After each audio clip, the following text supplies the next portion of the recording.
Yes, it hurt. And yes, I was still angry, but it was no longer directed at Joe, or even Amber. I was angry at myself, at my actions that had caused my problems. At the thought of my long-time dead friend, a long-held grief hit me. It wasn't that I wailed in anguish, but my eyes blurred and I felt a trickle of hot wetness on my face. I might have even cried out softly. Old memories of Amber and myself flowed pleasantly through my mind, and as each memory passed in review, Amber's visage pulsed, and with each beat, it grew dimmer and less real. The doctors had explained that I might feel changes in me that I would not otherwise have had, if not for my head injuries. I wasn't sure if what was happening was caused by my injuries or my acceptance of Amber's death. I didn't bother trying to figure it out. I simply hoped that I wouldn't forget her entirely. Meanwhile, Joe, "It's true, Amber." Amber looked at me with a searching expression. I'm sure it wasn't because she didn't believe me. It was because she didn't believe the situation. How do you know? The cop could have made it up. They do that, you know. Make up stories so they can catch you in a lie. Well, this cop is a lot of things, but I don't think he's a liar. And who's he going to catch in a lie? They haven't caught Gary yet. I'm sure they will soon. But until they do, it's why they've a cop at your room door. I explained patiently for the third time. Anyway, how did therapy go today? I asked, changing the subject, at least for the moment. It went really well. I'll be ready for my leg. I'll be ready real soon. Dr. Simpson and the other doctor, Dr. Chavez, both say I still need to regain more of my muscle mass and tone it up before I'm ready to try walking. Both doctors are confident that I'll be walking by next month. Then it's months of more therapy. Amber, that sounds remarkable. I'm sure the doctors are correct in their assessment, and you'll be up and around in no time. Look how far you've progressed since you've woken. Not many people can leap out of bed after months of inactivity and be at the point you are after only 3 weeks. And prosthetics have come a long way from a pirate's wooden peg. I had to stop talking because Amber had broken out into a fit of laughter. What's so funny? All I said was "Oh." Amber laughed even harder when I caught on to what she'd found so hilarious. After a few moments, her laughter died down to the occasional giggle. "Well, I'm glad you're in a good mood, baby." "Oh, Joe, I'm always in a good mood when you're around. And once I'm out of here and back at my place, well, things will look even better," said Amber with a resigned sigh. I had to weigh what I was about to tell Amber. I wasn't sure how she'd take my news, and right now I didn't want to cause any further distress to this beautiful creature. "Me too. I'll be glad when you're out of this place," I said with extra feeling. Amber smiled at me. "Joe, I know how you feel about hospitals. I pray that you never have to be in one." "Thanks, baby. But I don't plan on doing anything that'll land my butt on a hospital bed," I said, returning her smile. I'd come to a decision, so in a more serious vein I broached the subject that I dreaded. "Amber, I have a couple of things to tell you," I said solemnly, while setting my gaze onto the bed's woven white coverlet. I guess my seriousness spooked Amber, because suddenly her playful demeanor was replaced by grave concern. "What is it, Joe? Is it about Sheila? Are you and her going to?" "No, baby, no. It's nothing to do with Sheila." I looked at her face. The nearly seamless face she'd had before the accident had been replaced by one that had constant lines running about her mouth and the side of her eyes. Even her forehead had a few frown lines. Now, her face was deeply etched by all the lines. It didn't detract from her beauty, but it did seem like it was a more hardened beauty. It was her eyes that seemed the most changed. Before, when they'd flash with anger, even fury, there'd been a clean sense to them. Now, although they appeared the same, there was something else added that filled them. It was a constant look of apprehension, the type of anxiety that persists when a person isn't sure of what next bad thing was to befall them. "It's nothing bad, baby. I just want to know if you'll come to stay with me at my place." I hurried on before Amber could respond. I had to convince her. "Your parents are already there, and you'll need someone around to help you, at least until you can get used to being on your own again. Since your folks are already there, I thought it would be easier for them and for you. If you moved in, it would only be for a little while and—" "Stop, Joe. If you'd stopped talking a couple of seconds ago, you would have heard my answer." interrupted Amber in a loud voice. Oh, I'm sorry. I was so caught up in trying to get it out before you could say no. I didn't hear you. What did you say? I asked cautiously, worried at what I might hear. Looking at me with a grave expression, with sadness in her eyes, Amber said, If you didn't hear what I said, I'm not sure I want to tell you now. At her expression and words, it felt like my heart gave a sickening jolt. I cudgeled my brain to recall whatever she might have said as my tongue rattled away. Nothing came to mind, which left me feeling like I was in zero G, floating around without being able to grab onto anything. I'm not sure what expression I wore, maybe a stricken look, for all of a sudden, Amber laughed, saying, You goof. Okay, I'll tell you. Of course I'll stay with you. After all, I'm going to need some specialized attention, the sort of attention my parents can't offer. So, yes. I smiled so widely I thought my face would tear in half. After a moment, Amber, still smiling herself, asked, What's the other thing you were going to tell me? It's really more a question, I said somewhat hesitatingly. Okay, what's the question? I'd come a long way in the last 3 years, both mentally and emotionally, and regardless of my frame of mind earlier on. I knew one day I'd like to have again what I'd once had. Amber, will you marry me? Amber's eyes widened suddenly, and her mouth formed a "oh" in surprise or shock. I wasn't sure which. Tears appeared as if by magic and ran down her face. I think she even paled a bit. Had I gone too far? I sat next to her, waiting for a response. I had to hear her answer. Her voice cracked a couple of times before she looked down and asked in a shaky voice, Are you sure, Joe? I'm not whole anymore. She looked up, met my eyes with her own, and instead of boundless joy, I saw a vast field of pain in them. This was not what I'd expected. Joe, how I treated you for all these years. How can you? And Sheila, what about, you don't have to marry me. I never expected you to. I love you. But, hush, just say yes or no. That's all. Yes or no. Are you sure, Joe? I want you to be. Yes or no, baby? I said gently. Still looking into my eyes, she searched for the truth in them. Yes, Joe. I'll marry you. I guess she'd found what she was looking for. I can't describe the emotions that played through my heart and mind at her words. Suffice to say that if the hospital floor had been a pool of water, I'd have been walking on it. The ringing of the mobile phone stirred me from sleep. My first drowsy thought was that somehow I'd overslept and my office was calling. I had an important meeting with Roland Emerald, and if I missed that, I knew I'd be screwed to the wall. Anxiety instantly filled me, and with a nervous energy, I fairly leaped out of bed and grabbed the phone. Hello. A strong male voice immediately said, Mr. Pleasant? This is Dr. Handorf. As I'd answered the phone, I'd stolen a glance at the alarm clock. It read 3:14 a.m. And, as soon as I heard the word doctor, my second thought was, something has happened to Amber. With Albany Medical Center. No, not Amber. Sheila. What's wrong, doctor? At this time of the morning, a doctor calling is not going to have good news. Sir, I'm sorry to inform you, but your wife, Sheila Pleasant, has died. Sheila dead? Somehow that didn't seem right. It was like a bad dream. I'd seen her the next day following my first visit. She'd seemed fine. Well, fine is relative to being dead. I checked the display, and it shone it was the hospital's number. Maybe this was just a sick joke being pulled by one of the medical staff. As ludicrous as that seemed, it was a more comforting thought than Sheila dying. I'm sorry, but what did you say your name is? Dr. Handorf. Could you? We have a bad connection, doctor. I'll call back in a minute to see if it clears up. I interrupted and hung up without waiting for a reply. I didn't have a bad connection, but I had to make sure it really was a doctor calling and not some crank from the hospital. In seconds, I'd located the Albany Hospital's number in my contacts and pressed the call button. The drowsiness of sleep was long gone. I was wide awake and trembling. Why I was trembling, I have no idea.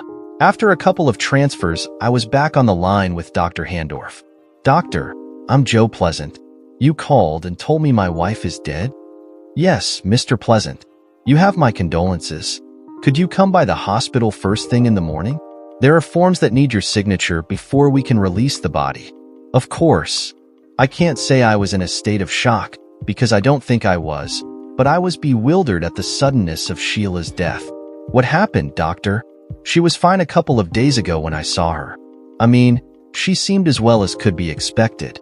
At this point, we believe Mrs. Pleasant suffered embolism.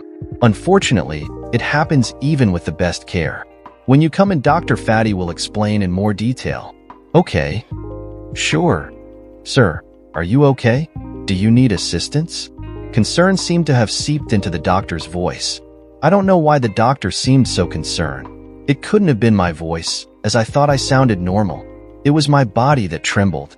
No, I am fine. I'll be fine. I'll be at the hospital as soon as I can get there. I wanted to end this call and do something. I felt utterly useless standing there in my pajamas and talking to this doctor about the death of my wife. So I was going to shower, get dressed, and drive to the hospital. It was the least I could do for Sheila. As I drove to the hospital, I made a few calls, the most important call being to my boss and explaining the situation. I called his office number, leaving a message, as I didn't think it wise to call his home and awaken him. He'd know soon enough I wouldn't be at the meeting.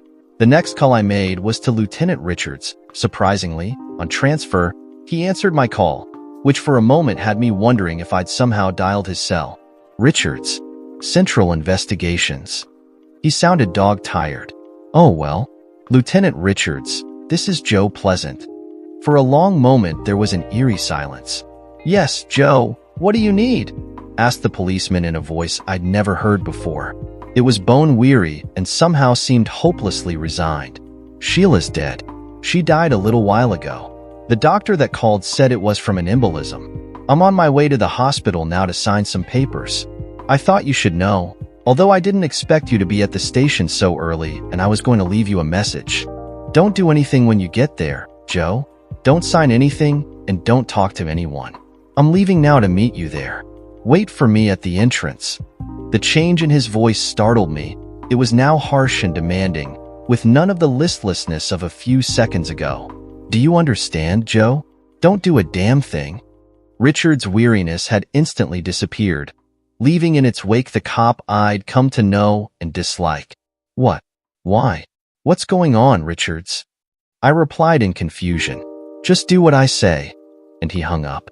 Perplexed at Richard's change in demeanor, I drove a few minutes pondering what it meant. Could he be suspecting that maybe Sheila had been murdered? That thought gave me the chills. I wasn't filled with terror, but it did give me pause. And it led me to another thought. Maybe Amber was next, and I should turn around, speeding back to my place. I had a pistol in my home office. I could use that too.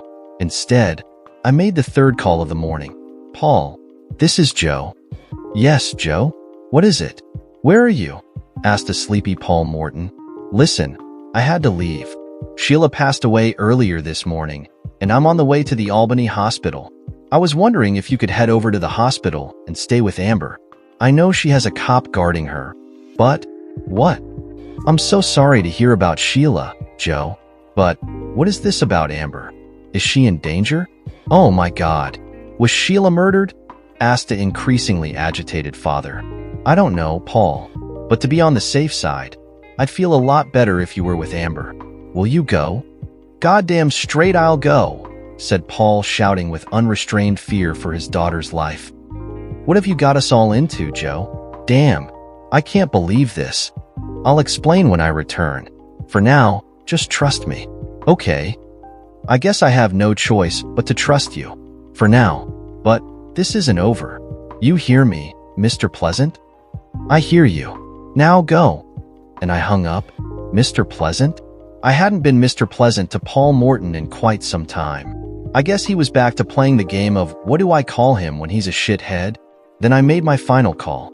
It was just after 6 a.m. when I arrived at the hospital. The horizon was just beginning to turn the rosy pink of dawn. I also found 2 uniformed Albany cops waiting at the front entrance. Mr. Pleasant, I'm Corporal Levin, and we're here to detain you until Lieutenant Richards arrives.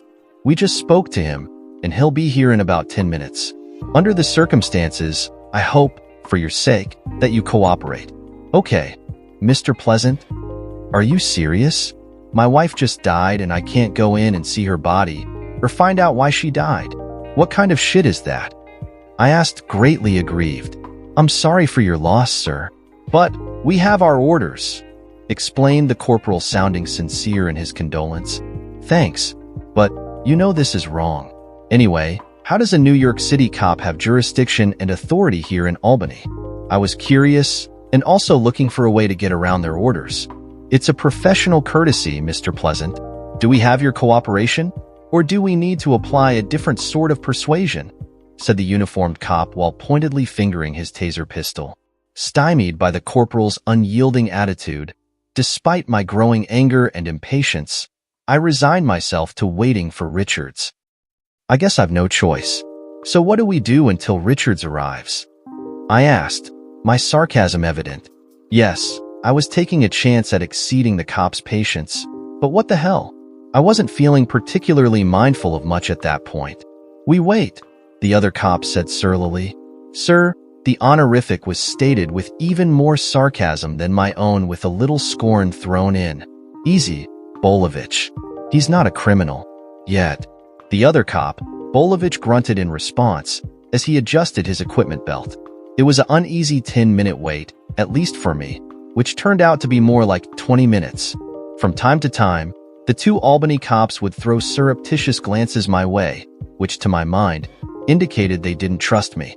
That was a two-way street, so we waited in silence. Well, I recorded some things into my phone that I wanted to present to Emerald when I next saw him. Then Richards drove up.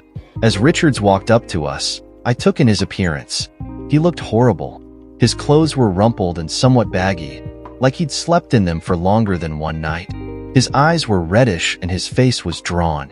He strode toward us as if he were wading through a swiftly flowing river, while drunk. Officers, thank you for your help.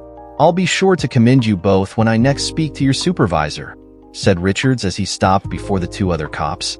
I hope he didn't give you all too much trouble. No, sir. No trouble at all, replied Corporal Levine, as he looked at me with a smile and gently stroked his belt near the taser pistol. Richards must have noticed because he gave a bark of a laugh. Good. Glad to hear that. After the two cops had left, but before we got too far, I grabbed Richards by his upper arm to stop him. What was that all about, Lieutenant? Richards had stopped and upon hearing my question, turned and looked at me. Damn it, Joe. I'm doing my job. I'm trying to catch the man who murdered your wife and who tried to kill your girlfriend. I understand that, but what does that have to do with you keeping me from seeing my dead wife and beginning the paperwork? I asked, persisting with my original query. Trust me, Joe. I wouldn't have insisted on that if it wasn't important to the case, replied the cop. He had lifted his hand wearily and scrubbed his face vigorously. It only made his appearance worse. Now his face was a deep ruddy color, which matched his eyes. I had to look away as I felt a laugh build up. How is it important to the case, Bernard? If he was going to use my given name, I was going to do the same. Explain it, if you will. His eyebrows shot up in surprise at hearing his name. His face went from weary to angry in a split second. It's Lieutenant Richards to you, Mr. Pleasant. And I don't have to explain myself to you. Now, let's go. Or you can stay here. Your choice. At that, Richards turned and walked away, his anger echoing with each footfall on the tiled floor. No, Bernard, it's not that easy. You kept me from entering the hospital. In return, I called ahead and informed the medical staff of your arrival, instructing them not to give you any privileged information unless you present a court order to that effect. I felt no little satisfaction at watching his head snap up as he came to an abrupt stop. Or, I allow it. I didn't expect what happened next. I should have. But I was as caught up by the avalanche of events as Richards was, and I was operating more from anger and resentment than reason and wisdom. Childish, I know, but even such an immature attitude has its own minuscule rewards. Richards rushed me, pushing me against a nearby wall. He had me pinned. His fingers were twisted in the fabric of my jacket, his hot, nauseating breath rushing out in heavy puffs against my face. Listen, you little prick. I'll charge you with every criminal offense I can think of, beginning with interfering in a police investigation. Next, it'll be assault on a police officer, and I can think up several more. By the time I'm done with you, you'll be facing at least 4 years in prison. So your move, hotshot. I think you should control yourself, Lieutenant Richards. Your attempt at intimidation isn't going to work. In fact, unless you let go of me right now, I'll be the one filing charges against you. Police brutality to begin with. Abuse of authority for another. Let's not forget police intimidation. And the list goes on. Do you really want to go there? If I thought he'd been angry before, I was sorely mistaken. His rage visibly increased at my threatening words. The grotesquely pulsing vein in his temple was a dead giveaway. At first, I thought he was going to pummel me, but some saner part of him must have taken control. Instead, without a word, he pulled back, let go of my jacket, but transferred his grip to my arm, while with the other hand reached behind him and pulled out handcuffs. With practiced ease, he spun me around, cuffed my wrists and forced me up against the wall, face first. I'd offered no resistance. I knew better than to even complain. He quickly patted me down for weapons, but removed everything from my pockets. My car keys, my house keys, my loose cash, my wallet. He'd already removed my cherished BlackBerry from my hand when he cuffed me. As he took things out, he either palmed them or put them into his coat pockets. Finished with his search, he forced me to my knees.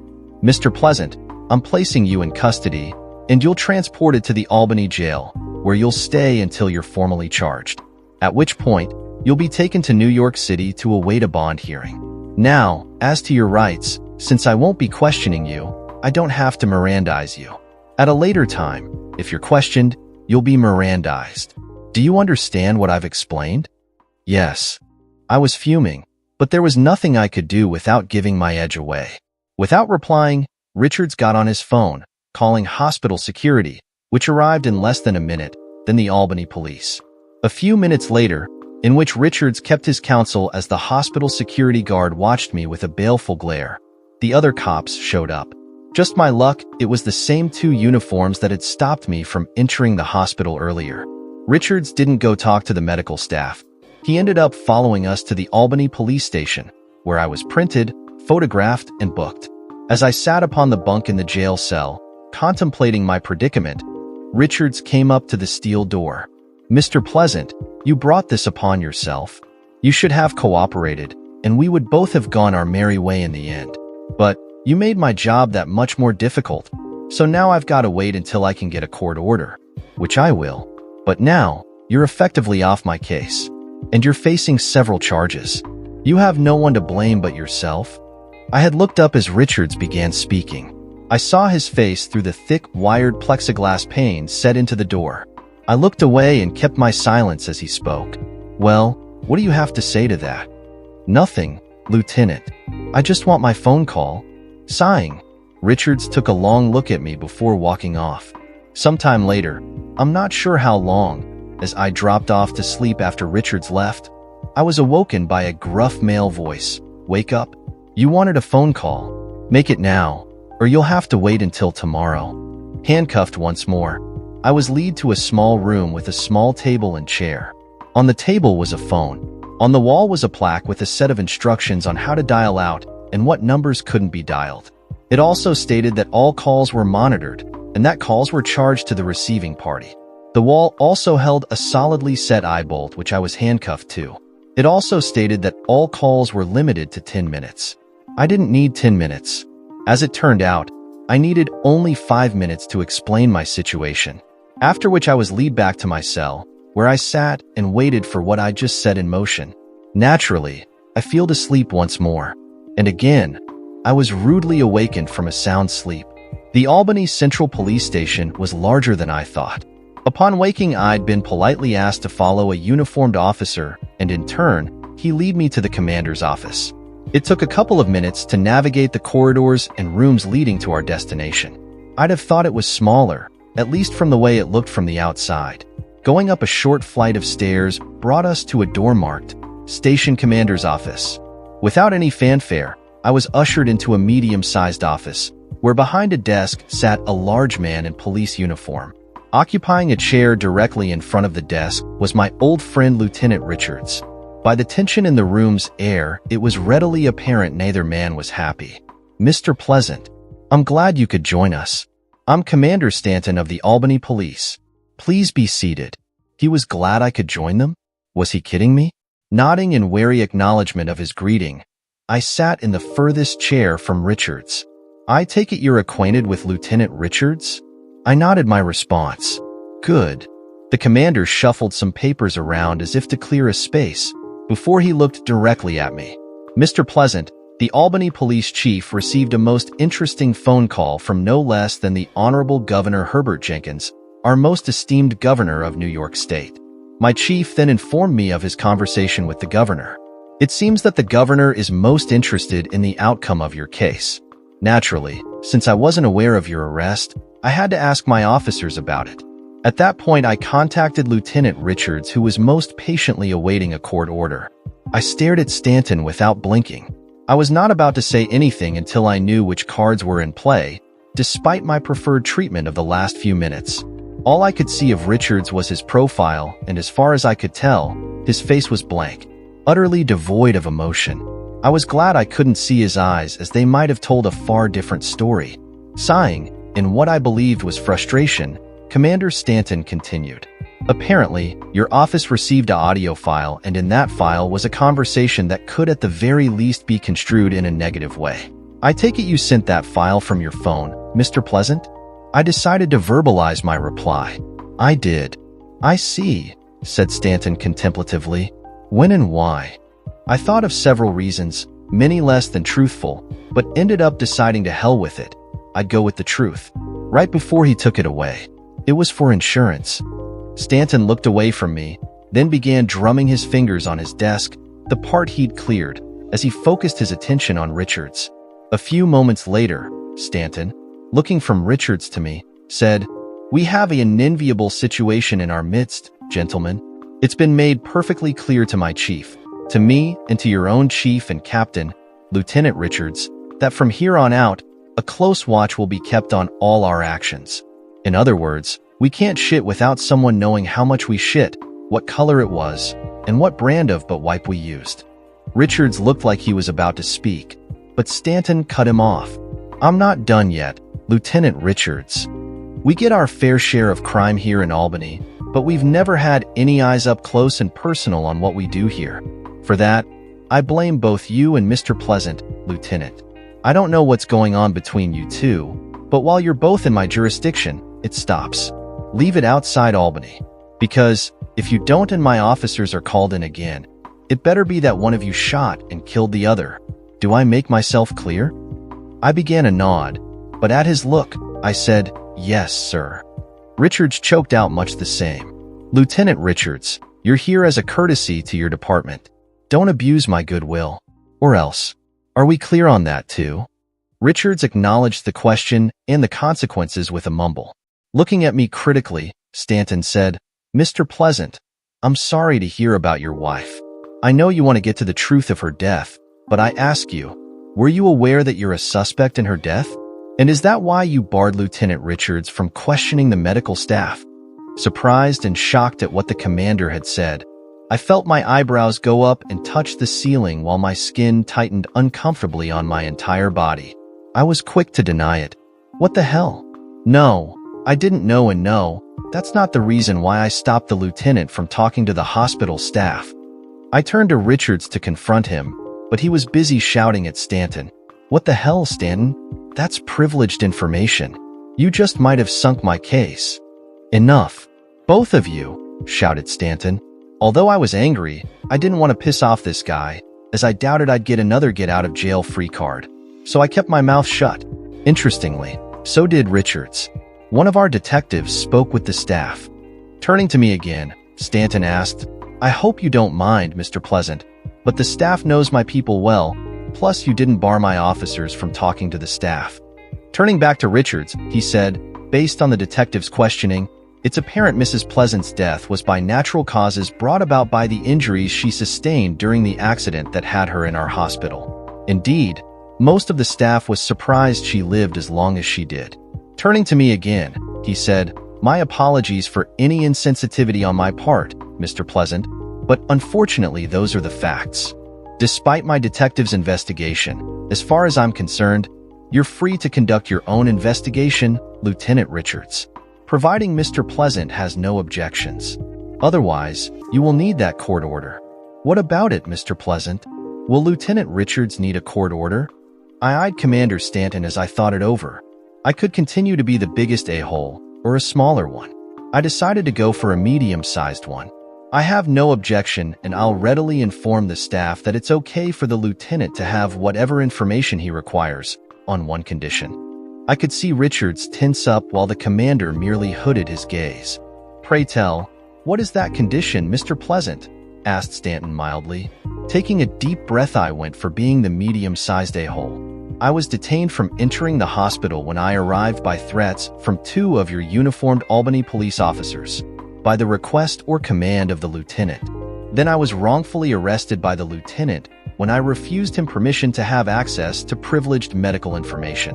What I want as my one condition is an apology from the lieutenant for both incidents. Commander Stanton stared at me as if I were a bug in his spaghetti. It wasn't exactly a disgusted look, but it was in the same family. Swiveling his head toward Richards, Stanton asked, "It's your call, Lieutenant. What do you want to do?" Rolling his shoulders, Richards cleared his throat, carefully saying, "I'll wait for the court order. It should soon be coming through." I'd had enough of this pompous, arrogant cop. Lieutenant Richards, in case you've forgotten, there's another victim in all of this. Amber Morton. Or have you forgotten? And I say if only because the remote possibility remains that Sheila was murdered in the hospital. If Sheila was murdered, then I think the possibility exists that Amber might also be a target. For the moment, assume I had nothing to do with Sheila's death, not only because I didn't, but also to consider the other possibility, that Gary, whatever his name, is actively tying up any loose ends that could lead back to him. Richards remained silent. The only indication he'd heard me was a flinch when I mentioned Gary. Having you focus so narrowly on Sheila's death and her circumstances leads me to think that you'll end up doing less for Amber Morton, at least until he gets to her. But by then, it'll be too late. So tell me, Lieutenant, how am I supposed to have faith in your ability and instinct when you seem so far off track? Richards turned slowly to face me. In the harsh fluorescent lights of the office, his face appeared nearly demonic. His eyes were definitely red, with his skin a pale color and heavily etched with deep lines. He looked more than haggard. He looked old, as in ancient old. It caused me to hesitate, which he used to snap out, "I got it covered." I broke away from his gaze and glanced at Stanton. He met my eyes for a second before looking away. I turned back to Richards. "That's not good enough, Lieutenant. I need a more detailed explanation of what you plan on doing." Richards held my gaze a moment before turning away, without bothering to reply. "He has a point, Bernie. And right now, with the governor taking an interest in the case, you can't afford to drop the ball." "None of us can," interjected the station commander. I was somewhat surprised at Stanton calling Richards Bernie. I shouldn't have been, but I was. "You two know each other?" Stanton sighed and said, "We attended the academy together and graduated in the same class." "Mr. Pleasant, I tell you this because it's public knowledge. Otherwise, the lieutenant and I have not had the opportunity to socialize beyond the occasional police ball and other such functions. So there's no collusion or improprieties here, Mr. Pleasant." I was mentally digesting what Stanton had just said when Richards asked in a low voice, "Why didn't you take her back?" "What?" I asked, momentarily confused by the question's lack of context. Richards swiveled his body to face me.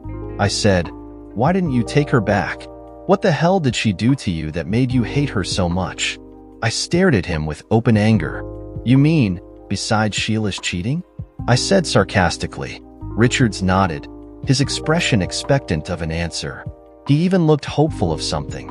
Wait, was Richards confusing his situation with mine? Was his dislike of me a dislike or even a hatred of his own situation and actions? Was he considering taking his ex-wife back? "Lieutenant, your situation and my own situation are vastly different. You have children by your wife, and I don't. You were married longer than I was. And I doubt your wife deliberately rubbed your nose in her infidelity in an extremely graphic way, where you might be able to get past what your ex-wife did. I can't get past the visual images Sheila so kindly provided of her and her lover. Plus, I never cheated on my wife. I saw Richards bristle at the unintended accusation, so I hastily added, I'm not implying you did. Anyway, that's why. Richards' eyes narrowed in suspicion. Are you telling me you never held a woman, or kissed her, or had sex with her, between when you and your wife separated, until she died? If so, what's Amber Morton to you, if not a lover? Isn't that cheating? I shook my head in the negative, saying, no, I'm not saying that. What I'm saying, while I believed Sheila and I were a married couple in love, I never cheated. Once she cheated, and with the method she used to let me know, my marriage ended. Legally, on paper, I was still married, but in my heart and soul, I was divorced. So no, I didn't cheat. For a moment, I thought the third degree of my marriage and love life was over. But it was not to be. I don't know why I didn't refuse to answer, whatever it was, whatever the urge. I felt I had to explain myself to this New York City cop. She sent you photos? No. Video? His eyes widened with surprise. You have the video? I shook my head no, replying, my attorney has the video? I see. With that insufferable reply, Richards turned to face Stanton. Commander, I'd like to get some sleep. Do you still have the small barracks available? Asked Richards wearily. Yeah, I'll have someone get sheets and a blanket for you. Thank you, Commander, replied Richards as he settled deeper into the chair. Mr. Pleasant, there was never any paperwork filed, so there were never any charges brought against you. You're free to go. I'll have one of the uniforms get your personal items and drive you to your vehicle. I assume it's at the Albany Medical Center? Yes, sir. I was feeling unusually weary myself, so the news of my release came as a small wave barely lapping at the shore. Considering the present circumstances, I hope to never see you again, Mr. Pleasant. Do we understand each other, sir? Yes, Commander. I think we do. Good. After I'd been dropped off at the hospital, it took over an hour before the doctor could talk with me. By this time, my patience had worn thin. Hello, Dr. Fatty. We've met once before. My name is Joseph Pleasant. I'm Sheila's husband. I was her husband. Thank you for seeing me. The doctor gave me a quizzical look before saying, I see. Damn, doctors are in on that too. Eyeing me accusingly, Dr. Fatty said, You are not a police officer. It was a statement of fact, not a question. No, doctor, I'm not. When you were here before, why did you pretend to be a police officer? Asked Dr. Fatty, with the cool demeanor that the British are renowned for. I never pretended to be anything. I was accompanied by a NYPD lieutenant who was investigating Sheila's accident. And I've been here twice before today. A palpable distrust and incredulity emanated from this woman as she stood silently, staring at me. At her attitude, I felt my ire rise in the silence. I thought it best to get on with it. I'll get right to the point. The police think my wife might have been murdered. How likely is that? Dr. Fatty was not a bad-looking woman, a very exotic look. Even her constantly severe expression added to the effect. At my question, however, her eyes seemed to simultaneously harden and smoke with a great anger. Mr. Pleasant, the level of trauma your wife sustained during the accident should have killed her. It did not. During the recuperative period, while she was in a coma, she could have died. She did not. Surviving, she should have exhibited some loss of cognitive function. She did not. Because she overcame such odds, the prognosis was Mrs. Pleasant's health would continue to improve, to the point she eventually would undergo rehabilitative therapy. I expected her to live a long and healthy life, the doctor said heatedly. Dr. Fatty's explanation was surprising. At best, I figured Sheila would be bedridden, either staying with her family or some hospice, until she succumbed to her injuries. Until that point, I hadn't heard anything about what sort of future Sheila might have had. I'd been more focused on her current state, waiting on her to heal enough to be awakened, so I had never asked. Unfortunately, Mr. Pleasant, the best of medical science, does not know why people live when they shouldn't, and why people die when they should live. In Sheila Pleasant's case, she did both. Her survival and death are a mystery, but she was not murdered. Okay, but one of your doctors, Dr. Handorf, phoned me early this morning, informing me of Sheila's death and stating she died from embolism. Is that what killed her? Dr. Handorf is a fine doctor, and his explanation is certainly a possible cause of death, but until a post-mortem examination is performed, we won't know with any certainty. I felt as if the doctor and I were dancing, only I didn't know the dance steps and I couldn't hear the music. I understand, but why would he be so certain it was a clot that killed her? Dr. Fatty shook her head. He wouldn't. Perhaps you misunderstood. I'm telling you, Dr. Handorf stated it quite clearly. I repeated the same to Lieutenant Richards. For some reason that has him thinking Sheila was murdered. Dr. Fatty raised one perfectly manicured eyebrow, saying, "That's rather premature of the police." The doctor looked away for a moment before speaking again. "I'll expect the good lieutenant then. I'm sure he'll have a number of pointed questions." I ran her words through my mind, trying to determine if the doctor meant more than she said. Nothing came to the forefront, so I let it pass. "I'm sure." I agreed. Knowing Richards, he was going to find a new enemy in the doctor. Now, what paperwork do I have to sign? At the nurse's station, they'll hand you a packet, have you sign some forms, and then direct you to where you need to next proceed. "Okay, thanks, Dr. Fatty." Nodding her acceptance of my gratitude, she said, "One more thing, Mr. Pleasant. Some studies suggest that a patient improves more quickly and with greater positive results when their loved ones are supportive of them. Why didn't you visit your wife before she was awoken? Why did you limit your concern of her well-being to just phone calls? I'm curious, as she might not have died if you'd been with her more frequently." I hadn't expected the doctor to be confrontational about my relationship with Sheila, so momentarily I became defensive. "Respectfully, Dr. Fatty, the reason for my behavior is my business. Not yours. Not Lieutenant Richards. Not anyone's but mine." Dr. Fatty's eyes narrowed at my reply, probably in anger. "Oh well. Very well, Mr. Pleasant, as you wish. I assure you, my report will reflect the abhorrent behavior and dismissive attitude you've displayed toward your wife since she was admitted to this hospital." I mulled that over for a moment. Was it that she was trying to intimidate me? "I'm not sure what you mean, Dr. Fatty. Is that a threat of some sort? If it is, what are you attempting to achieve with it?" I asked angrily, matching my gaze for a second. The doctor then shook her head, softly saying, "No, Mr. Pleasant, it is no threat. I'm trying to determine what sort of man you are." Surprised at her answer, my anger gone for the moment, I said, "Why does that matter? Sheila's dead. I'm here to finalize her bill and whatever else I need to do to have her body released. So why do you need to know my personal life? Is that a requirement when someone dies in your hospital?" She looked at me again, only this time, she seemed defiant. "Mr. Pleasant," she began, her eyes locked on mine. "Your wife asked that her body be donated to science. I was wondering why she would do something like that. Another thing that is strange, very few of her family members visited her while she was comatose. Certainly not her parents." I shook my head at what she's saying. "What? Why would Sheila do something like that? How do you know she wanted her body donated to science? She couldn't talk and she couldn't write. It doesn't make sense. One of the attending nurses was able to communicate with your wife. I think they used the same method as the police lieutenant employed. How do you know about that? I mean, how Sheila was able to communicate?" "Please, Mr. Pleasant, you were there when I entered to check on your wife. She was adamant that she be allowed to continue. I was hesitant, due to her condition, but she convinced me to allow it. She blinked her argument. Don't you remember?" Rather than reply and tell on myself, I sidestepped it by asking, "Also, why does what her family do involve me?" "I don't know, Mr. Pleasant, and that's what has me curious.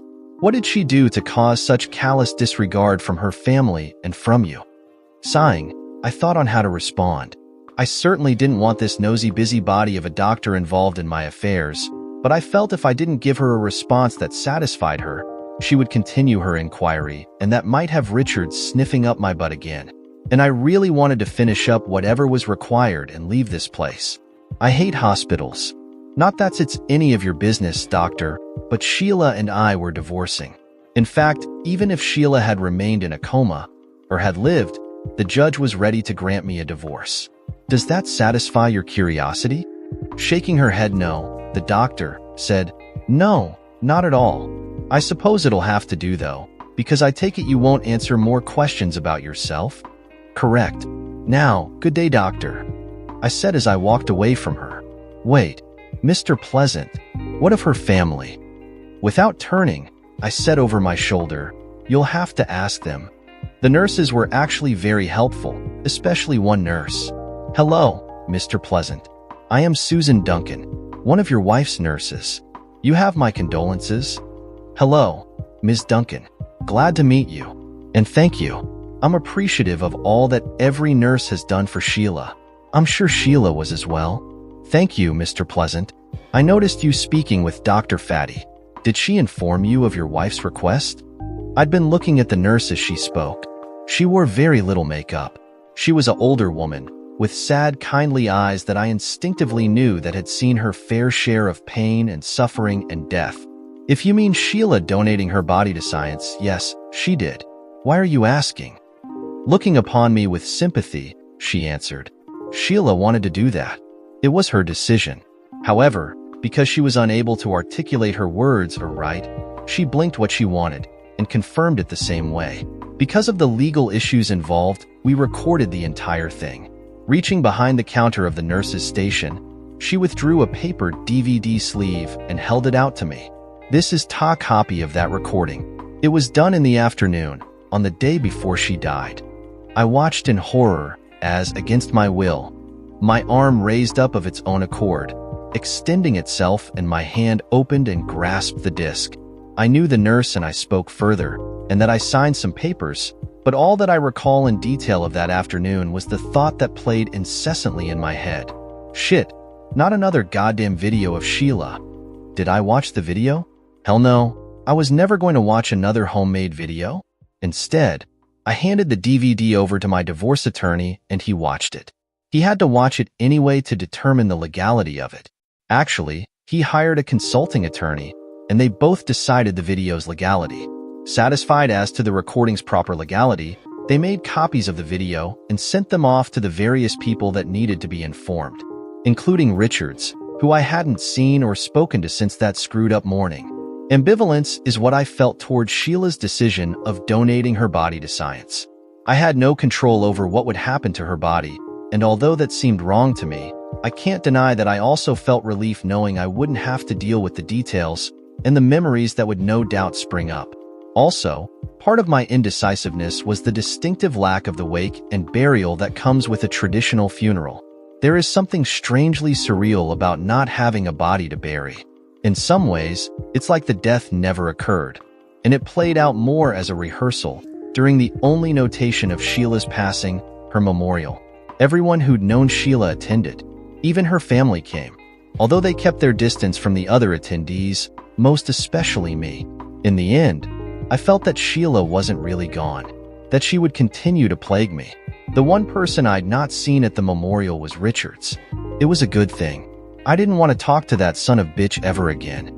However, the universe enjoys playing a good joke every now and then on us insignificant and powerless humans, just to remind us just how insignificant and powerless we truly are. I had asked my divorce attorney to run the gambit between myself and the police concerning their capture of that guy Gary Strasberg and anything else concerning myself. Initially, he refused, but eventually, despite his misgivings, he agreed. Months went by. Amber had recovered from her weakened state almost immediately upon beginning therapy. Then she received her leg. Amber was now walking nearly effortlessly with her prosthetic. Naturally, that made everyone involved happy, including yours truly. Until, "How was your trip, Joe?" asked Amber as she prepared dinner for us. Her parents had finally returned home to North Carolina, so it was just Amber and I at our place. It went well, but I didn't like having to go to the office on the same day of my return. "I'd much rather have been here with you, baby," I said, as I made to wrap my arms around her. She giggled and stepped aside rather agilely, causing me to miss kissing her on the nape of her neck. "Hey, what gives, baby?" I asked, somewhat surprised she could move so quickly on her prosthetic leg. "Nothing, Joe. I just want to finish dinner," she said a little testily. Amber and I had yet to tie the knot. I was ready, but it was at her insistence we wait. Amber's reasoning. She wanted to be able to walk and stand on her own at our wedding, and to be able to dance at our reception. I thought she was ready, but she argued she wasn't. It had become an old argument that I had no hope of winning. Okay. So how goes the therapy? Have they said anything about when you'll be done with it? I asked, returning to the old argument. A troubled look passed across her face before shaking her head in exasperation.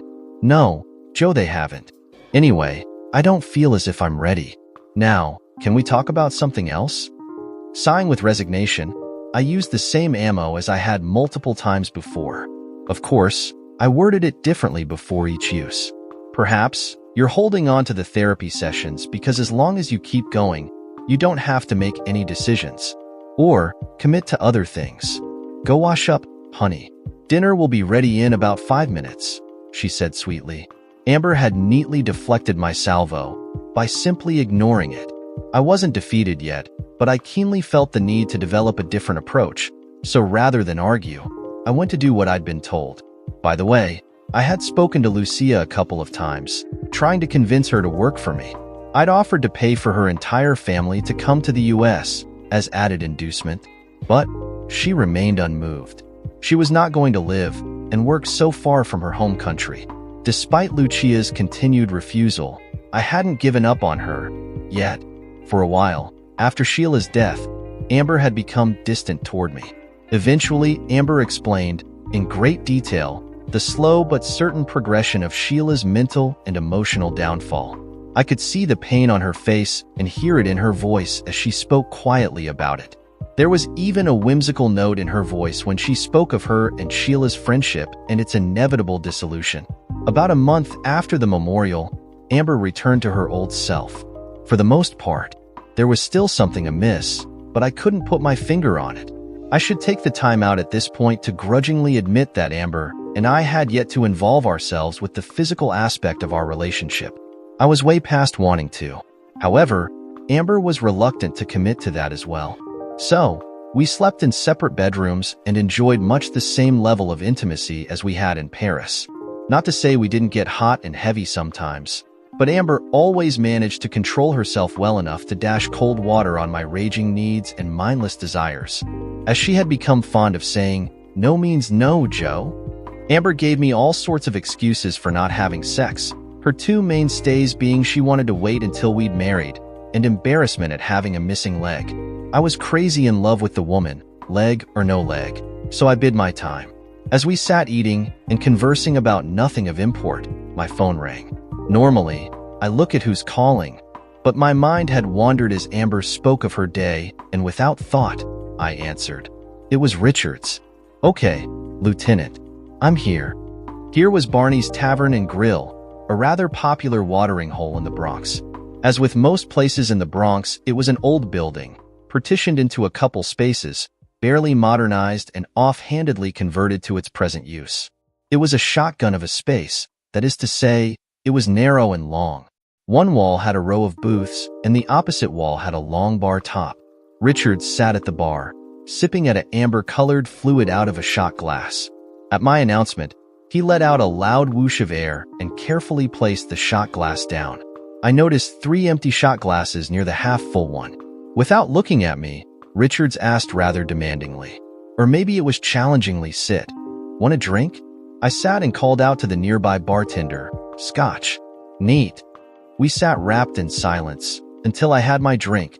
Richards lifted his glass, obviously waiting on me. I followed suit. "Slaint," he proclaimed, and with that downed all the amber fluid in one smooth swallow.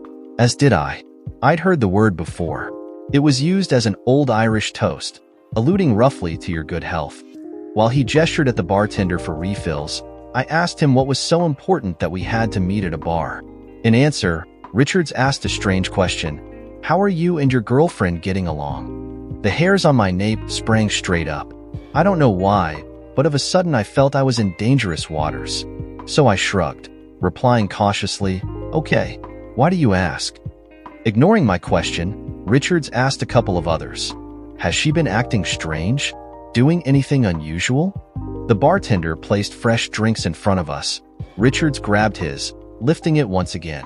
To no better friend and no worse enemy than yourself. As soon as our glasses hit the bar top, he asked, "Well, what's this about, Lieutenant?" I was tired of Richard's cat and mouse game and I wanted straight answers. Visibly angered at my impudence, Richards heaved a great sigh and just as obviously relaxed. "Answer my question, Joe, and I'll explain." I wasn't sure how to answer that, since I wasn't sure of my misgivings that I'd felt toward Amber. "I don't know. Maybe." "What do you mean?" Struggling to mentally formulate a rationale for what I considered odd, I said, "I'm not sure. I can't put my finger on it. I've tried, but nothing. Amber seems different. I just don't know how." Richards gave me a sharp look. "Do you think she's cheating on you?" "What?" "No," I said, surprised. He'd asked the question very nonchalantly, almost innocently, but regardless of his intent, the result was the immediate onset of doubt. Not that I had had doubt concerning Amber's fidelity, only that, because of Sheila's actions, it was never far from the surface. And now, it rose like a submarine blasting out of the sea. I tried to squash it, to force it back, and something must have shown on my face, for Richards nodded, saying, "It figures." Confused, I said, "What figures? Do you know something?" Somewhat apprehensively, I continued, "Look, she's acting coy, even a little distant. At first, I thought it was due to Sheila's death, but it's been 6 months." Richards looked at me, his grim face softening slightly. "Joe, I like you, despite you being a grade A-hole. Then again, I'm a grade double A-hole. So, I'm going to tell you what I know. First, you need to know that the information is classified. By that, I mean, you can't go spreading it, not even to your girlfriend. It stays with you. Got it?" Richard's face squinched up as he voiced, "Classified," like it was some unholy word. Maybe it was. After seeing my uncertain and confused nod, Richards went on, "I'm trusting you, Joe, because if this gets out, it means my career and prison for both of us. If we're lucky. Understand?" I began to nod, but at his sudden frown, I spoke up, "Yes, I understand." Lips sealed. Mum's the word. Nodding approval at my response, Richards gestured toward the bar, where 2 cold bottles of beer sat. The shot glasses had been cleared away. We drank, only without a toast. Then Richards began his story and the reason I was there. A couple of weeks back, I was at 1PP, as a case I'd been working on coincided with a case involving TTAG. We had just finished a preliminary. Before Richards could go on, I asked, "What's TAG?" Annoyed at the interruption, he snapped, "Terrorism Threat Analysis Group." "Can I continue?" "I am sorry, sure." With a menacing I meant to quell any further interruption, he took up where he left off. We just finished up with the information exchange session when we took a break. During the break, one of the detectives assigned to TTAG came up to me and asked a few questions about Gary Strasberg. The detective had run across Strasberg's name during one of his investigations. His investigation also linked back to my investigation. He then showed me several photographs of Gary. Get this, they were recent photographs. I wasn't exactly sure what that implied, but assumed that it was a good thing, at least based on Richard's excited reaction. Still, it sounded far more serious than I expected. Where were the photographs taken? And why is an anti-terrorist group interested in Strasberg? Is he involved with terrorists? Richards was sipping at his beer as I rapid-fired my questions. He was somewhere in Lower Manhattan. No one is particularly interested in Strasberg as a terrorist, but he's been seen with a couple of people known to be members of domestic terrorist groups. We think he's trying to get out of the country, and terrorists are good at infiltrating their people back and forth. It makes sense that he'd try to contact a terrorist group to help him get out of the United States. I took a long pull from the bottle and saw it was nearly empty. I also noticed my hand trembling slightly as it held the bottle. This was too much. It was unbelievable, and I almost said as much. But, in some way I knew Richards wasn't bullshitting. Gary running around with terrorists was almost incomprehensible in my worldview. People, normal, everyday people simply didn't do that. Then again, normal people are the ones who do commit heinous acts, murdering loved ones, as Gary had nearly done with 2 women. Then another thought struck me. Richards had remained silent as I processed what he'd told me, but perked up as I sat up straight. Wait, since he's trying to get out of town, does that mean Gary knows the cops are after him? Or, damn, is he trying to use terrorists to kill Amber? Rubbing his chin contemplatively, the lieutenant slowly said, I wish I could answer the first question with more than I don't know. The truth is, he might know, and once he gets whatever escape plan set, then he just might try to go after your girlfriend. He's probably desperate, and that makes him very dangerous. Before I could respond to his statement, he went on without a pause. No, he won't be recruiting any terrorists to help him with getting to Amber. For one thing, terrorists don't operate that way. They want a prime target with multiple casualties that combined will be of such a magnitude that the event will be on national media. For them, it's all about making a big splash and causing terror. Goddamn, what are you doing to stop him? Shit, you know where he is. Or was. I mean, come on. Here you are sitting, drinking beer, telling me all this like you haven't care in the world. I guess I'd raised my voice, because a few heads turned our way. Easy, Joe. I didn't say that we weren't going to go after him, and we never stopped looking for him. But, with the feds and the NYPD anti-terrorist task force involved, I don't have any control of how the situation is going to be handled. I'm not involved with anti-terrorism, so I'm off the case. I shook my head in denial and disbelief, saying, so who do I have to talk to about this? No one. I told you all that in confidence. One word out of you, and we're both going down. So keep your trap shut. He was right. And now I damned Amber. We both sat, stewing in silence, percolating in our own thoughts.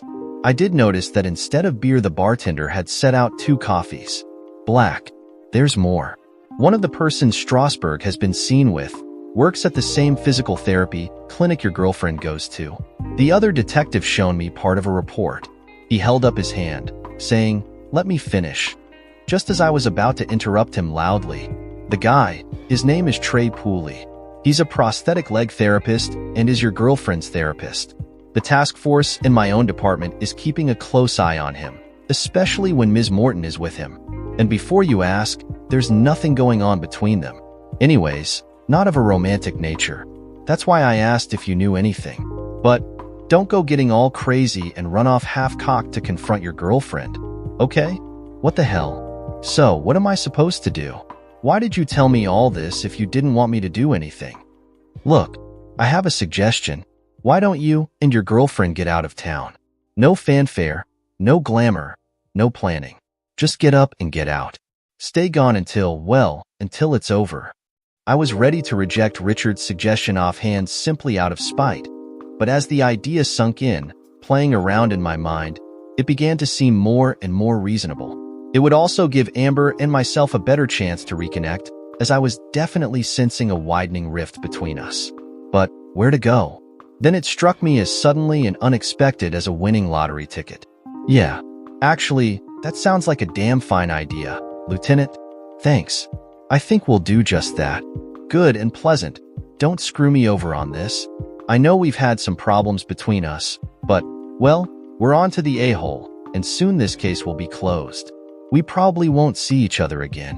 So, whatever you're feeling and thinking, put it behind you. For both our sakes. Okay. Actually, I wasn't as angry as Richards thought. I'd had time to get over a few things. I would never like the guy, but I could live with that. I think he could too. Sure, Lieutenant Richards, I agree. Just catch the pig, okay? I don't want him to ever have a chance to harm Amber. Call me when it's over. When you've got him, or he's dead. Sliding off the bar stool, he stretched and rubbed his face, saying, well, I guess this is it. Good luck. I'll call you as soon as we have Strasberg in custody. Or, he's dead. Knowing our meeting was done, I also stood. Then he did something that utterly took me by surprise. He stuck his hand out to shake. At times we're programmed to automatically respond in kind, especially in exchanging greetings. In my line of work, it was ordinarily assumed one would shake hands without much thought given to the gesture. It was just one of many business formalities that meant very little to most people. Yet, right at that moment, it was a gesture that represented many things and cemented other things together. With heavy thought, I grasped his hand and shook it firmly. He gave me a slight smile, which for some reason, I thought looked sad. As he released my hand, I unpocketed my billfold to pay for the drinks and coffee, but he waved me off, saying he had it. I shrugged and left. As I walked to my car, thoughts of the past and the present passed through my mind in a disturbing and confusing parade. It wasn't easy convincing Amber that we should take off for a while. She balked at the idea, and knowing what I knew, it also wasn't easy to not accuse her of things that might just have her arguing against going anywhere that took her away from her therapist. Seriously, I think this is a great opportunity to go places and do things we might otherwise never get a chance to do. My work is giving me 3 weeks off, and with as many flyer miles I've accumulated, it won't cost all that much. I know, Joe.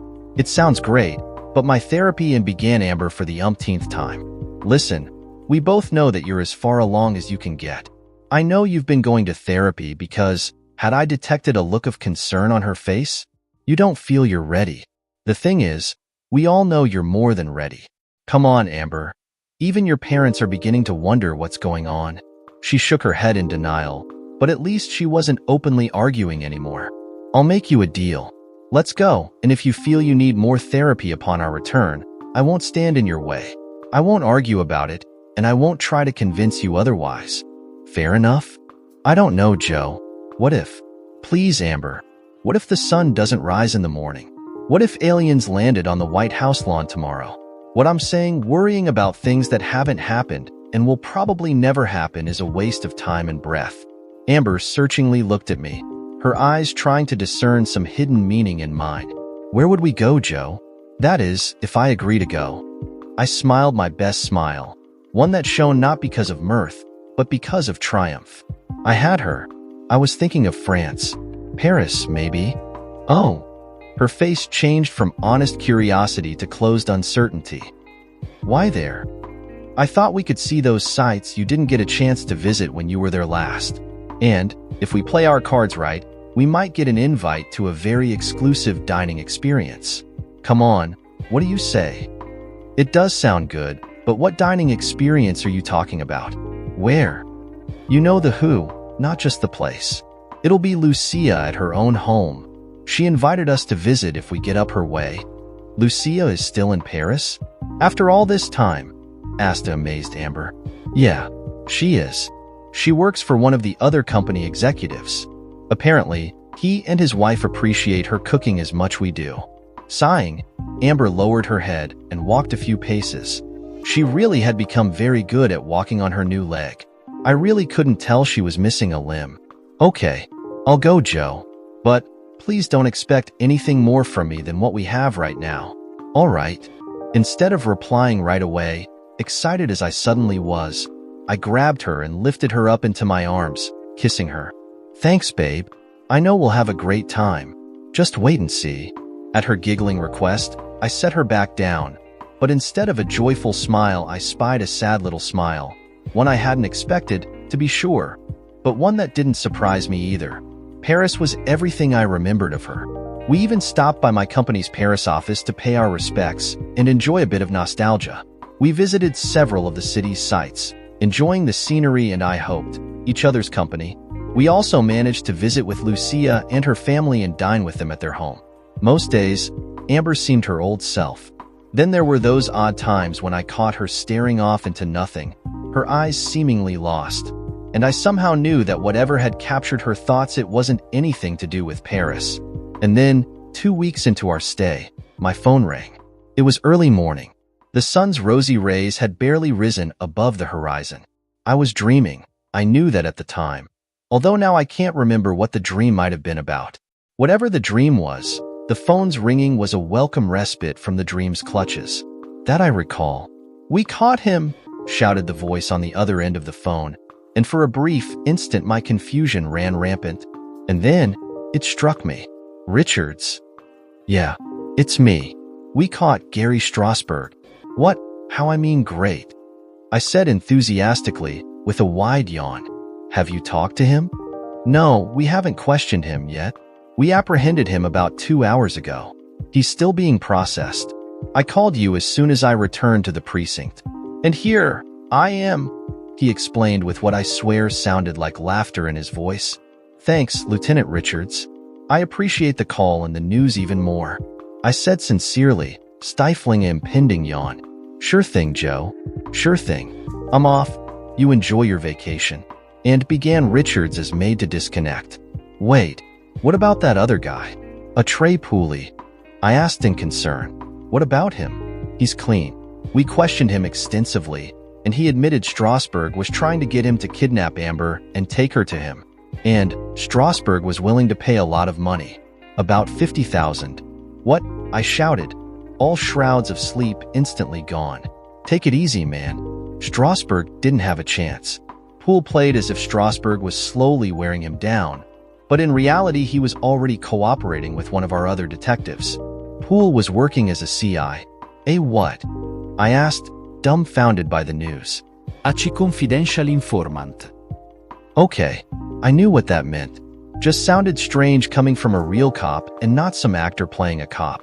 Sighing, Richards said, If that's all, Joe, I've got some sleep to catch up on. One more thing. Why didn't Poole take the money and go through with Strasburg's plan? Why would you ask that? He didn't. Leave it at that. Richards was becoming irritated. I could tell, as I'd caused it often enough. We went back and forth for about a minute before Richards, with a heavy sigh, said, If you want to know that bad, go ask your girlfriend. I heard the distinct click of disconnection. It was the day following Richards' phone call that I told Amber about it. We had just left the Louvre. Although I don't understand a lot of the work displayed, Amber seemed to enjoy it, so I enjoyed it as well. Afterwards, we had stopped at a nearby cafe to rest our feet and enjoy a surprisingly good cup of coffee. The time I'd previously spent in Paris had taught me several things, and one of the most important of those lessons was that the French couldn't brew a decent cup of coffee to save their lives. Times had changed, though. I watched for a moment as Amber bit her pastry, chewed, and then sipped at her coffee. I tried to photograph that moment in my mind forevermore. Amber, this has been one of the best times of my life. Us here. Us together. That's so sweet, Joe. I've enjoyed our time together too. Amber replied in a soft voice. No use sugarcoating it or beating around the bush. Amber, Richards called yesterday. She was about to take another bite of pastry when she stopped and looked up at me in startlement. What did he want? Asked Amber in a near whisper. They caught Gary Strasburg. Something flickered in her eyes. What that might be, I wasn't sure, although I assumed it was relief. But her face hadn't changed expression. That's great, Joe. I'm glad they got him. I know you're feeling the same. Nodding, I said, I am. Without hesitation, Amber replied, There's more. Isn't there, Joe? Was she now acting apprehensive? I nodded once more. Your physical therapist, Trey Poole, he was involved. Amber winced, then sighed. What happened to Trey? As far as I know, nothing. He helped the police. This time, Amber's relief was evident as her face softened and her shoulders slumped. I looked at her, or tried to, but she turned away from my gaze. What's going on, Amber? What is Trey Poole to you? She raised her eyes, but didn't meet mine, saying, What do you mean? He's my physical therapist. Please, Amber, be honest. What's going on here? I swallowed as I braced myself for her reply, but all she did was turn her head to stare across the street. My head was beginning to pound, but I pressed on. Do you and Poole have something going on, Amber? Amber looked at me in shock, while shaking her head. No, nothing. He's been very helpful in teaching me how to cope with my disability, she said with a wry grin. Okay, so, and I began to tell her of my conversation with Richards before leaving New York City. When I was done, Amber was quiet, perhaps contemplative. We sat in mutual silence for about a minute, our coffee growing cool. He likes me. He even says he loves me. Even so, I'd never go behind your back, Joe. And yes, Trey told me all about what Gary wanted of him. I trusted him, so I told him I'd help him and the cops to capture Gary. Do you love him, Amber?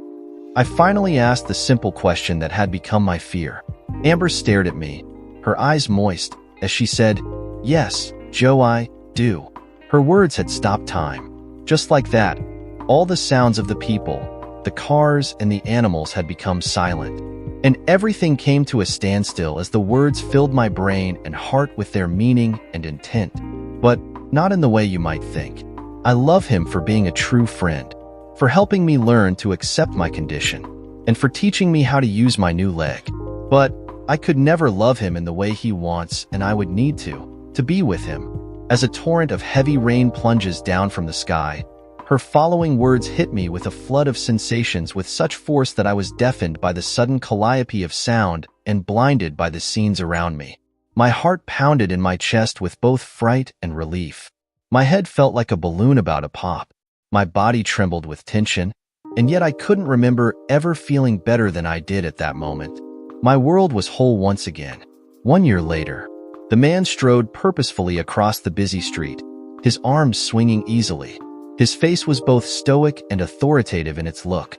His eyes darted constantly as if looking for hidden snipers. His clothing, a three-piece suit, was smartly donned in fur like it was tailored. Not that the suit was custom fit, as he had the build that lent itself to looking good in anything the man wore. The man was neither in a hurry nor slacking, but anyone noticing could tell he walked with a definite aim in mind. His path took him down a short but well-packed assemble of various New York eateries along the sidewalk. In one of those establishments sat a young blonde-haired woman. She was enjoying the local cuisine in the form of a fully loaded hot dog. As she prepared to bite down, she happened to look out the window and see a man she recognized. Without thought, she leaped to her feet, hot dog in hand, and rushed outside. The man was already past the entry door, and all the woman saw was his quickly receding back. He would soon be lost in the crowd that milled to and fro on the sidewalk. Instead of running after him, she screamed, "Joe! Joe Pleasant!" The man walked a few more feet before coming to a stop. He looked around with a quizzical expression before he began to stride forward once more. "Joe, please stop."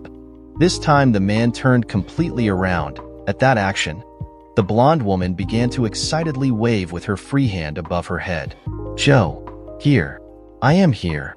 The man looked at her with a strange expression before walking toward her. As the man drew near, the young woman ran forward and hugged him. "Joe, I am so happy to see you." The man tried to extricate himself from her embrace while scanning the crowd that passed by them. "I'm not," started the man before the woman interrupted him. "How have you been, Joe? Have you been, ill? You look different," rattled off the woman as she let go of the vastly relieved man. "I'm not. Come with me, Joe. We can sit and talk about things. How do you say? Catch off on things?" Grinning at the woman's accent and use of English, the man said, "Please, come with me. We can catch up on things somewhere else." "Okay, you lead and I will follow," agreed the young woman. "How wonderful and so amazing we see each other in a city with so many millions of people, is it not?" Laughing, the man said, "I can't argue with that. It's almost a miracle." "Yes, a miracle. It is a miracle. I like that, Joe. Almost a miracle." The woman kept up a chain of chatter while the man kept his amused silence, and before long they entered a rather posh eating establishment. "Joe, this place is so nice, but I brought my food from the other place," the woman explained while displaying her hot dog to the man, who burst out laughing. He hadn't noticed what she's been carrying. "Come on, we're almost there," said the man as he once more moved with purpose. "But my food," said the woman. "Keep it. You might need it. It's probably better than the stuff they serve here," guffawed the man. "There he is." And he brought someone with him, spoke a sharp-dressed, also blonde-haired, woman. The younger woman approached the table slowly, unsure of herself. Joe had moved forward and now stood next to the seated woman. There was another man sitting at the table, but his back was to the younger blonde woman. "My apologies, dear, but as you can see, she followed me here." "Can I keep her?" asked the standing man with a deadpan expression. The seated man chose that time to turn and face the newcomer. "Bridget? My God. Where my God? How did you find me? And how are you?" he said in astonishment while jumping to his feet. The young woman addressed as Bridget looked utterly confused and a little amazed as her eyes went back and forth between the two men. "Joe, is this you? Or is that you?" she asked, pointing to the man nearest her. "Yes, it's me," That other one is only a close facsimile, he said with a warm smile. Joe, it is you. Oh, I hugged the wrong man, admitted embarrassed Bridget. Joe and the seated woman turned to look at the other standing man. Hank, said Joe and the woman in unison. Somewhat uncomfortably, Hank explained. I tried to explain I wasn't you, but I didn't get the chance before she hugged me. A moment of silence reigned as the two absorbed what he'd said. A nice hug it was too, added Hank with a wide grin. Everyone laughed, except Bridget, who felt as if she were the butt of a secret joke. Joe turned back to Bridget, saying, This is my cousin Hank Pleasant and his wife, Rita. Please, Bridget, join us. We were just going to order lunch. Agreeing, Bridget was seated by Joe, who then promptly sat next to her. Lunch passed pleasantly enough for Bridget, who was told all about the cousins and their uncanny likeness to each other. In turn, Bridget explained how she ran into Hank, and they all had a good chuckle at the hot dog story. An hour passed before Hank and Rita stood, excusing themselves, explaining they had to return to work. Finally alone, Joe turned to Bridget and asked, How have you been? I am good, Joe. How are you? I'm well. So, what are you doing in New York? I work for the same company as before. They needed an assistant director. They offered me the job. Now, I am here. Isn't it wonderful? Yes, it is, Bridget. I'm happy for you. A few more minutes of exchanged amenities passed before Joe plunged onto a more personal track. What happened with you and your fiancé? I would have thought you'd be settled in as a wife and mother, living the happy dream of married life. A delicate frown creased Bridget's features as she thought on how to answer that, or if she even wanted to answer. I went home. I was very ready for being married. Then he was promoted with his job. He went away for many months, and when he came back, he did not want marriage anymore. I was very hurt and I cried a long time. He was very sorry. He tried to explain, to tell me why he was not good for me. I was thinking he found another woman. Bridget looked up. Her eyes glistened with unshed tears. He is a good man. Like you. He had no other woman. He said he would travel much and did not want to be a gone-away husband. Joe didn't know the phrase Bridget referred to, but took a shot in the dark. An absentee husband? Yes, an absentee husband. Thank you, Joe, exclaimed Bridget in sincere appreciation. I understand his thinking. I did not like it. I left and went back to France. I got job with same company. Then I come here. Each was silent for a moment while they looked at each other, weighing multiple thoughts and wondering about their last night. How would it have turned out if she'd stayed? Bridget broke the silence. How about you, Joe? Are you divorced? Married? Joe filled her in on all that had passed since their last time they saw each other. When Amber and I returned from France, she had made up her mind. She wanted some time to decide things away from any influence, including my influence. For a time, I was certain she was in love with her physical therapist, but as it turned out, it was a one-way street. I am sorry to stop you, interrupt you, but what is it you mean with one-way street? Chuckling at the question, Joe explained. It's when only one person of two people involved is feeling something that should be mutually shared and felt, or is the sole beneficiary in the relationship. Do you understand? Nodding her head vigorously, Bridget said, I think so. Only one person is happy? Right. Close enough, agreed Joe. Anyway, Amber left to stay with her parents. She didn't want me contacting her, so I didn't call or try to see her. A couple of months passed when she called and told me she wasn't returning to New York. Despite her love for me, the memories she had of Sheila and herself were too much. Also, being with me would remind her constantly of Sheila and the guilt she felt at abandoning her. She not abandon her friend. Her friend go crazy. Amber, try to help, said Bridget in obvious agitation, her eyes glistening. I know. I said as much. But Amber, well, she'd made up her mind, and to make a long story shorter, she said it was over between us. After all we'd been through, it was over. That was 9 months ago. Bridget asked a few more questions, and Joe filled in some bare spots. When he was done with the story, Bridget had tears in her eyes. A few had slipped out, rolled down her cheeks, and dropped down to her blouse. I am sorry. Very sorry for you. I know you love your wife. Later you love Amber. Thank you, Bridget. I did love them both. But it is what it is. Sniffling a bit, Burgett asked, "What happened to the man, Gary Strasberg?" Sighing, Joe replied, "He was waiting to go to trial when they found him dead, hanging in his cell. The official cause of death is suicide, but Richards thinks he pissed off the wrong someone and they killed him. That happened a couple of months ago. Although I like the idea he's dead, I find his death unsatisfying. He should have been brought to trial, gotten the death penalty, and felt the fear of impending death as he waited to be executed." Joe, that is very bad thought. He is dead. He has paid for his crime.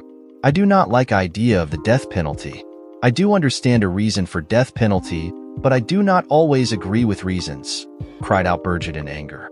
So sorry, it's just how I feel. Both Sheila and Amber suffered greatly at his hands. He grievously injured and killed one, and maimed the other for life. For what? Because he was spurned? How could I feel otherwise? Relaxing from her agitation, Burgett apologized. No, I will be the one to apologize. I know you loved your wife and this other girl, and you are a good man, so you are very angry, very passionate at all this that happened. I understand. So I apologize for my burst out. Smiling, Joe corrected her gently. That word is outburst. And apology accepted. With a huge happy grin, Burgett said, I accept too. They laughed together in a joyous manner neither had felt in some time. Several seconds of silence ensued as they gazed at each in wonder. Joe, can I be your enemy, too? What? Why would you ask that? Do you want to be my enemy? Said a surprised Joe Pleasant. Yes, if you love me, replied a suddenly uncertain Burgett. With a grin that slowly widened, Joe Pleasant sat back in his chair as he thought about Burgett's unexpected admission. As the good book says, love they enemies. I guess I would have to love you, wouldn't I? Burgett's grin matched his own for a moment before the same delicate frown of earlier creased her smooth forehead. Joe, what is good book? Laughing, Joe Pleasant spontaneously knew his life was forever changed and nothing could ever bring back what he once had. But change wasn't always bad, and maybe, just maybe the future would bring something even better than what he'd known. Looking at Burgett, Joe decided it would definitely be better. Dear listeners, please share your thoughts in the comments section below and don't forget to like, share, and subscribe.